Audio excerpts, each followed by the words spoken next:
السلام علیکم ورحمۃ اللہ وبرکاتہ۔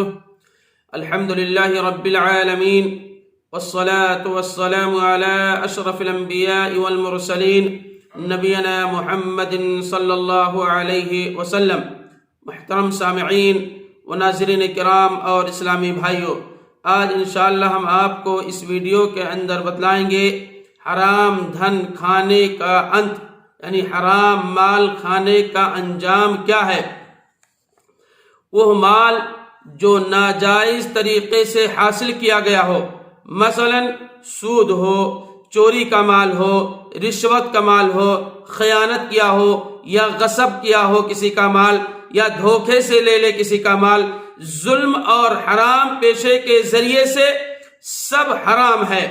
ایسی کمائی اسلام میں سخت منع کیا ہے اور یہ گناہ کبیرہ ہے۔ جو ان حرام کاری کے ذریعے زندگی گزارتا ہے ان کے لیے دنیا اور آخرت دونوں میں رسوا کن عذاب ہے۔ ابن عمر رضی اللہ تعالیٰ عنہ فرماتے ہیں، تم میں سے ایک شخص مانگتا رہتا ہے یہاں تک کہ اللہ تبارک و تعالیٰ سے جا ملتا ہے۔ قیامت میں اس حال میں آئے گا قیامت کے دن کہ اس کے چہرے پر گوشت کا ٹکڑا نہیں ہوگا۔ یہ اس شخص کی ہے۔ جب ایک آدمی بھیک مانگنے کی اتنی بڑی سزا ہے تو حرام خوری کرنے کا اور حرام کاری میں زندگی بسر کرنے کا کیا سزا ہوگی۔ اللہ تبارک تعالیٰ ہمیں کسب حرام اور اکل حرام سے بچائے۔ حرام خور کی سب سے بدترین سزا یہ ہے کہ وہ جنت سے محروم ہو جاتا ہے۔ نبی کریم صلی اللہ علیہ وسلم نے ارشاد فرمایا، وہ گوشت جنت میں نہ جا سکے گا جس کی نشو نما حرام مال سے ہوئی ہے، یعنی حرام گوشت دوزخ کا زیادہ مستحق بنے گا۔ اس لیے ہمیں اور آپ کو حرام سے بچنا چاہیے اور حلال روزی تلاش کرنا چاہیے۔ اگر اللہ تبارک و تعالی نے دنیا میں اپنی رحمت سے معاف کر دیا یا اس کے متعلق اس شخص نے سچی توبہ کر لی تو پھر معاملہ الگ ہے، ورنہ اگر مسلمان ہو کر حرام خوری کی تو اس کی سزا پہلے جہنم میں، اس کے بعد پھر وہ جنت کے اندر داخل ہوگا۔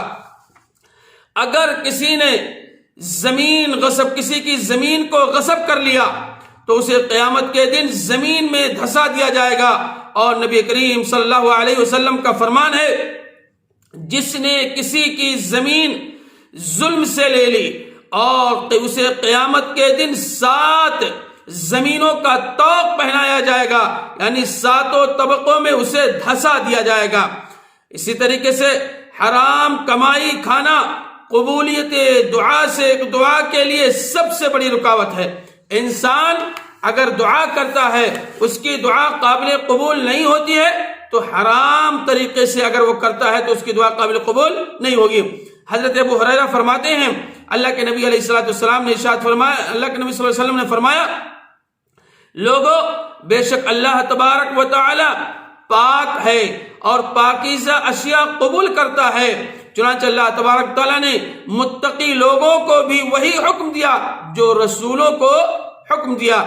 اے رسولو، پاکیزہ چیزیں کھاؤ، نیک عمل کرو، بے شک تم جو بھی کرتے ہو اللہ تبارک و تعالیٰ اس سے بخوبی ہے، اسے جانتا ہے۔ اور مومنین کو بھی فرمایا، اے ایمان والو، ہم نے جو تم کو پاکیزہ اشیاء، پاکیزہ چیزیں عنایت کی ہیں ان میں سے کھاؤ۔ پھر اس کے بعد آپ صلی اللہ علیہ وسلم نے فرمایا، ایک آدمی کا ذکر فرمایا جس کے لمبے سفر کی وجہ سے اس کے بال پراگندہ تھے، بکھرے ہوئے ہیں، اور اپنے دونوں ہاتھوں کو آسمان کی طرف اٹھا کر کے دعا کرتا ہے اور کہتا ہے، یا ربی یا ربی یا ربی، اے میرے رب اے میرے رب، اس کا یہاں تک کہ اس کا کھانا حرام، اس کا پینا حرام، اس کا سونا حرام، اس کی ساری چیزیں نشو نما حرام طریقے سے ہوئی ہے، تو اس کی دعا کیسے قابل قبول ہو سکتی ہے؟ تو گویا کہ دعا کی قبولیت میں ایک رکاوٹ یہ بھی ہے حرام مال کھانا۔ اس سے آپ بچیں گے، حلال روزی تلاش کریں گے، حلال کھائیں گے، انشاءاللہ جو دعا کریں گے آپ کی دعا کیا ہوگی؟ قابل قبول ہوگی۔ اسی طریقے سے صدقہ کی عدم قبولیت، عبداللہ بن عمر سے روایت ہے کہ رسول اللہ صلی اللہ علیہ وسلم نے فرمایا کوئی نماز بغیر طہارت کے قبول نہیں کی جائے گی اور نہ ہی حرام مال کا کوئی صدقہ قبول کیا جائے گا۔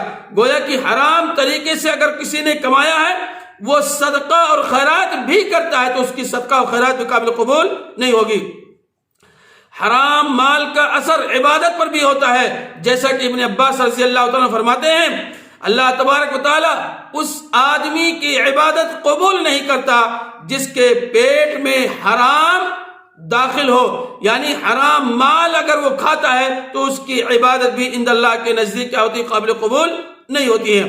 تو حرام مال کھانا عذاب قبر کا موجب بھی ہے، جیسا کہ حدیث کے اندر آتا ہے، ایک حدیث بڑی لمبی ہے کہ ایک آدمی جس میں ایک آدمی نہر کے اندر تیر رہا ہوگا اور وہ نہر خون کا ہوگا، وہ کنارے کی طرف آ رہا ہوگا، ایک آدمی پتھر لے کر کے کھڑا ہوگا اور پھر جب وہ کنارے آئے گا اس کے منہ کے اندر اس پتھر کو مار دیا جائے گا، تو یہ سلسلہ چلتا رہے گا۔ گویا کہ حرام مال کھانا یہ اس کا کیا ہے؟ عذاب ہے۔ یہ صحیح بخاری کی روایت ہے۔ اسی طریقے سے حضرت عبداللہ بن عمر سے عنہما سے بیان کرتے ہیں کہ رسول اللہ صلی اللہ علیہ وسلم نے فرمایا رشوت لینے والے اور رشوت دینے والے پر اللہ تبارک تعالیٰ کی کیا ہو؟ لعنت ہو۔ حرام مال عدم برکت اور زوال نعمت کا سبب بھی ہے۔ حضرت حکیم بن حزام بیان کرتے ہیں کہ رسول اللہ صلی اللہ علیہ وسلم نے فرمایا بائع اور مشتری کو اختیار ہے کہ بائع کو توڑنے کا یا اس کو باقی رکھنے کا جب تک کہ وہ جدا نہ ہو جائیں، بس اگر ان دونوں نے بیع اور شرع کرتے ہوئے سچ بولا اور صحیح بات بیان کی اور ان دونوں کے بیچ ان دونوں میں بیع اور شرع میں برکت دی جائے گی۔ اگر ان دونوں نے جھوٹ بولا اور چھپایا یعنی سود یا قیمت کے عیون کو بیان نہ کیا تو ان کی بیع و شرع میں برکت کو ختم کر دیا جائے گا۔ قیامت میں رسول اللہ صلی اللہ علیہ وسلم اس کے دشمن ہوں گے اور اس سے نپٹیں گے بھی جو مزدور کا حق مارتے ہیں۔